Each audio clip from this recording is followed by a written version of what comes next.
الحمد لله والصلاة والسلام على من لا نبي بعده أما بعد فأعوذ بالله من الشيطان الرجيم بسم الله الرحمن الرحيم يا أيها الذين آمنوا لا تأكلوا أموالكم بينكم بالباطل إلا أن تكون تجارة عن تراض منكم ولا تقتلوا أنفسكم إن الله كان بكم رحيما উপস্থিত শ্রোতা মণ্ডলী, আজ আমি আপনাদের সামনে হালাল ও হারাম পন্থায় ধন সম্পদ আয় ও ব্যয় করা সম্পর্কে আলোচনা করব ইনশাআল্লাহ। ধন সম্পদ আল্লাহ রাব্বুল আলামিনের অসংখ্য নিয়ামতের মধ্যে একটি বড় নিয়ামত। তিনি আমাদের জীবনযাত্রার জন্য প্রধান বস্তু হিসাবে মাল দান করেছেন। মালের প্রয়োজনীয়তা আমরা কেউ অস্বীকার করতে পারি না। কোরআন মাজিদে একাধিক জায়গায় এই মাল দৌলতকে খায়ের ও ফজল বলা হয়েছে। খায়রুন শব্দের মানে হলো উত্তম বস্তু, আর ফাজলুন তার মানে অনুগ্রহ। মাল উত্তম বস্তু, আল্লাহর অনুগ্রহ তখনই হবে যখন আমরা তা হালাল পন্থায় সঞ্চয় করব।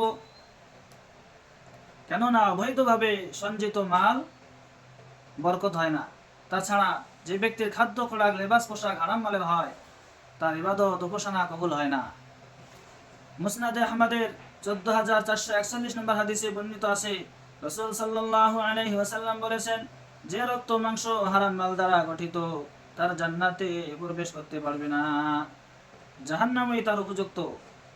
সহিহ বুখারীর 6427 নম্বর হাদিসে রাসূল সাল্লাল্লাহু আলাইহি ওয়াসাল্লাম বলেছেন, এই মাল হচ্ছে মিষ্টি ও মন মাতানো জিনিস।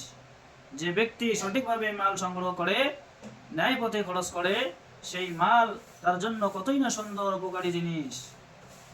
আজ সমাজের বহু মানুষ হালাল হারামের প্রতি ভ্রুক্ষেপ করে না, তারা কেবল মাল দৌলতেই চেনে। অথচ কোরআন ও হাদিসে বহু জায়গায় হারাম পন্থা বর্জন করে হালাল পন্থায় মাল সংগ্রহ করার প্রতি খুবই গুরুত্ব দেওয়া হয়েছে। এবং যারা হারাম মাল বর্জন করে না, তাদের ব্যাপারে কঠিন শাস্তির কথা ঘোষণা করা হয়েছে।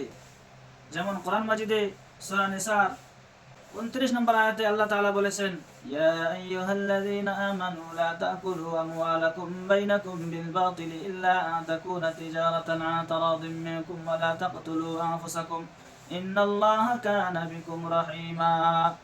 হে ইমানদারগণ, তোমরা একে অপরের মাল অন্যায়ভাবে ভক্ষণ করো না, তবে তোমাদের পরস্পরের সম্মতিক্রমে যে ব্যবসা করা হয় তা বৈধ। আর তোমরা নিজেদের কোনো ব্যক্তিকে হত্যা করো না, নিশ্চয় আল্লাহ তাআলা তোমাদের প্রতি খুবই দয়ালু। এই আয়াতে অপরের মাল অন্যায়ভাবে খেতে নিষেধ করা হয়েছে, কিন্তু এখানে কেবল খাওয়াটাই নিষেধ করার উদ্দেশ্য নয়, বরং আয়াতে বলার উদ্দেশ্য কারো মাল অবৈধভাবে ভোগ করো না, সেটা খাওয়ার মাধ্যমে হোক কিংবা অন্য কোনো রকমে হোক। যেমন সুদ, ঘুষ, জুয়া, পরের সম্পদ জবরদখল করা প্রভৃতি পন্থা। আমাদের সমাজে ধন সম্পদ হাসিল করার কয়েকটি হারাম পন্থা আছে, যেমন সুদ খাওয়া।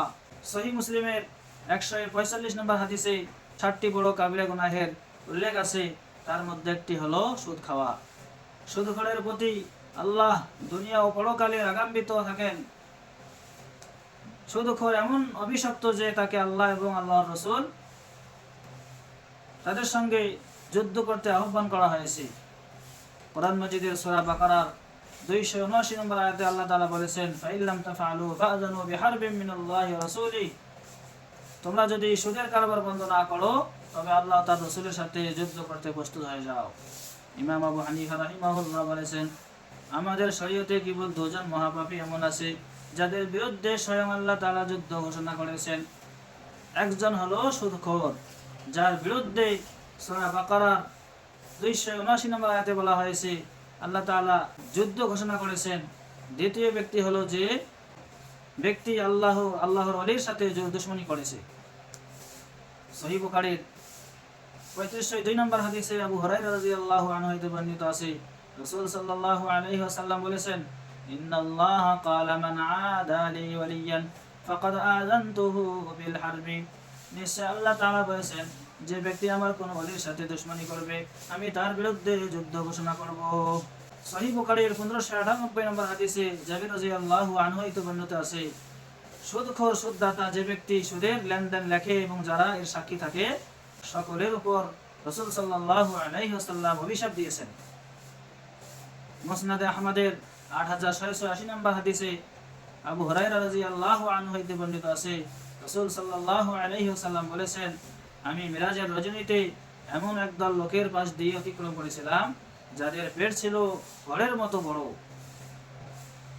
তাদের পেটের ভেতরে ছিল বহু সাপ। আমি জিবরাইলকে জিজ্ঞাসা করলাম, এরা কারা?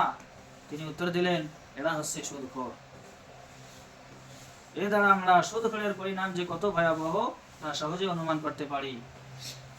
আল্লাহ তাআলা আমাদের সকলকে সুদ থেকে হেফাজত করুন। সকলে বলি আমিন।